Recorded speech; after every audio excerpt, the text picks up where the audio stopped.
So yan guys, meron naman tayong trucks na Chevrolet na LS na papalitan natin ng kanyang brake pads. Ayan.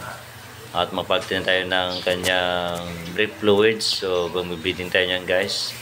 So tatanggalin natin yan. So tatanggal ako ng gulong. Ayan, tinanggal ko muna yung sa may fluids niya sa brake. Yan, binabacuum ko muna para maalis yung mga fluids na marumi. Yan ang marumi guys. Ayan. So linagyan ko ulit. Ayan guys.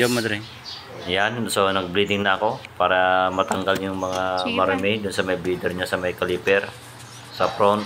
Ayan guys. So kita naman ninyo. Nasa pa yan guys, pero meron niyang brake fluids kasi ako lang mag-isa dyan. Nag-video yung commander. Ayan. So ayan o, marumi talaga o. Ayan, lumalabas na yung kanya fluids niya. So ako lang mag-isa yan guys. Ayan. Nasa ako yung video. So lagyan ko naman ng fluids yan guys. Ayan, chinik ko muna. Kung meron pa, wala na. So ayan guys, wala na talaga. So lalagyan ka naman ulit dyan. Ayan. So pag mabilis yan guys, so binalik ko na. Ayan, hinigpitan ko na yung mga bolt nyan guys. So hindi ko na pinakita sa inyo kung paano. Kasi pang mabilisan na yan guys.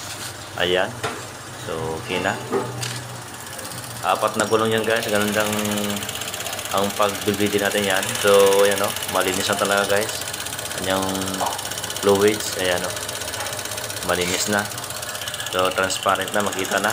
Hindi na masyadong makuha yung fluids niya guys.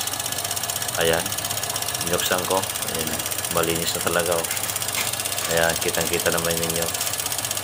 Okay na. Ayan. So okay na guys.